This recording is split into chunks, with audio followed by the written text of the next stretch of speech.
Hi everyone, welcome to your Chavez High School Library orientation.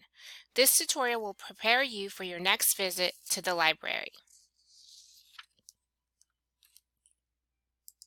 Before we move on to rules and policies, here's a little info about myself. I taught English 1 for 11 years here at Chavez. I'm very familiar with the community and families who have attended for the last decade. I grew up in the area, attended Pasadena High School, graduated with my degree in sociology from U of H, and received my master's in library science from UNT. I'm a huge Astros fan and was very fortunate to attend the World Series in 2017. I have two kids who attend HISD schools and married my high school sweetheart, Edgar.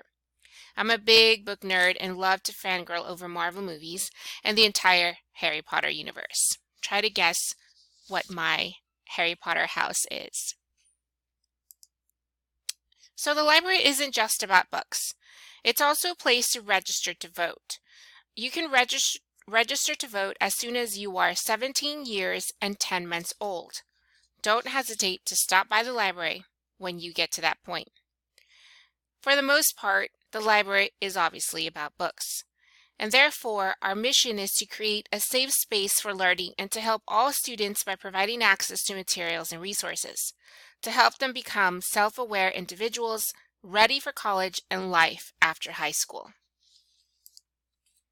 And this is why I'm not just a librarian on this campus. I'm also a co-sponsor for several clubs, including the GSA, the Gay Straight Alliance, Name That Book, and Just Keep Living. The library also hosts many after-school events for everyone who is interested in learning about new things.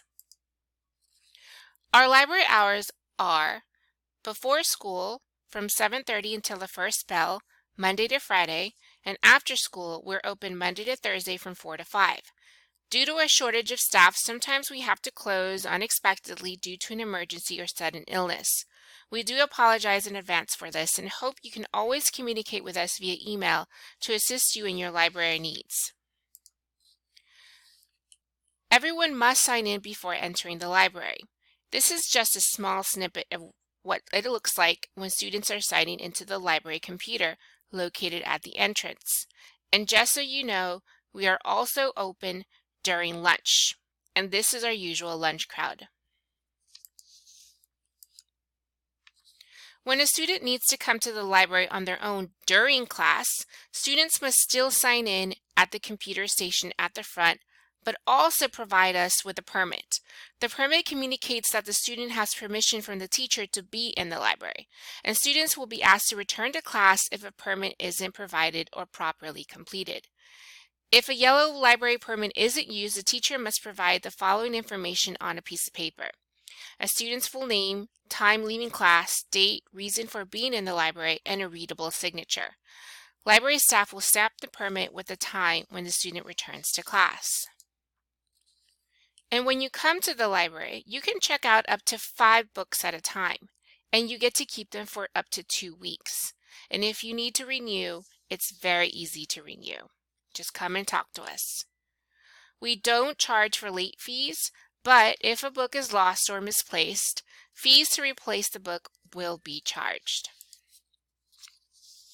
When you're ready to return the book, you just simply drop it off in our book drop. As you can see, it's located near the library's entrance. Place the book inside our decorated book drop when you are ready. And the library is also open for reserving spaces for large group settings. Teachers, clubs, and organizations can use the library to host their meetings, special events, or classes. The library reservation calendar is a binder located at the circulation desk near the front entrance. The library also has a large meeting area that accommodates up to 2 classes at a time. It has access to a large screen for projecting presentations and films. This area may be reserved for clubs, organizations, during lunch, and after school. On the right, you will see a computer lab. This lab is available for teachers to reserve or use for standardized testing days. Students may only use these computers when accompanied by a teacher or a staff member. However, we do have a desktop computer located at the center of the library for individual student use. The library has many spaces for smaller group meetings such as these. These areas aren't required for reservation. However, if you need to use any library technology, just ask us for any help. We're very lucky to have one of the largest libraries in the district with over hundreds of square feet filled with books and other literary treasures. We have board games and chessboards to play on our bookshelf tops and comfortable seating with natural lighting for a cozy spot to read or do homework. You will also sometimes see elaborate book displays honoring cultural and literary holidays. Teachers, clubs, and organizations are welcome to create their own book displays to celebrate holidays or promote their clubs to display classwork projects for a gallery walk. Send a student rep to stop by to chat about the details. These books near the front of the library have our new releases, the newest book arrivals. We receive a shipment of the most popular and current books every month and display them here. The library has a game center. All the games have been donated by teachers and members of the community for any patron to use. Board games are also only for in-library use to allow all people access to them at any given time. Library patrons may borrow them while in the library and return them when they're done. This area of the library is located on the right side of the library.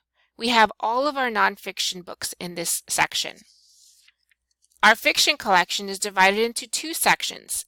Entering the library, fiction books written by authors with last names A through L are located right in the front. The biography books are in the last two rows. And fiction books written by authors with the last names M through Z are located in the other section. The last two rows of this section is reserved for the young children's books and foreign language books. When you're looking for a book, you want the book's call number to find the location of the book in the library. The call number is essentially the book's address. If it's a fiction book, you will see a call number that looks similar to the one in this photo. The first three letters of the call number will always be FIC, and the next three letters will always be the first three letters of the author's last name. In this case, the author's last name is Lake, so the call number is FICLAK. A nonfiction call number is arranged according to the Dewey Decimal Classification.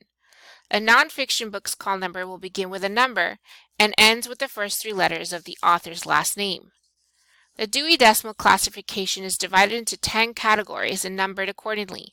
If you are looking for a book about art or anime, you'll go to the 700s. And if you're looking for a book about environmental science, you should check out the 500s. Houston ISD also provides libraries with access to digital resources such as databases filled with journals, news articles, and primary sources. If you're interested in a tutorial about how to research, come talk to me and I can provide you with a one-on-one tutorial. If you are in need of accessing these digital resources without a tutorial, scan the QR for direct access. You may need a password to access it from home, or if it's your first time accessing the site, and the password is ASTROS, lowercase ASTROS. Either way, remember you can always contact me via email for additional assistance if necessary. If you want to check out books from the library and find out if the book you're interested is in the library, use this website to check and find out. You must use your laptop sign-on information to access our school's card catalog. You can also check out ebooks and audiobooks from here. Our library has hundreds of ebooks and audiobooks that may be checked through the previous link. You will be redirected to a site called Mac and Via, and it'll look just like this. If you have a smartphone, you can also download the app from your app store for free. You can read ebooks or listen to audiobooks using your phone if you decide to download the app. If you need help registering, feel free to stop by and I can help you out. In the fall, we also host a Day of the Dead art show in which individuals, organizations, clubs, and classes create altars to honor their loved ones. Clubs participate by honoring those related to their field. For example, the English Honor Society creates an altar to honor their favorite writers who have died. The library encourages all of you to participate in this cultural event. We also host 2 book fairs, one in the fall and the other in spring. All proceeds go to support all of our library programs and events. Please be sure to follow us on Twitter and Instagram for future library events such as our book fairs. Our library's Instagram was recently featured in a Book Riot article focused on school libraries becoming resources for the community. And that's the end of the presentation, folks. Thank you again for listening, and I can't wait to see you.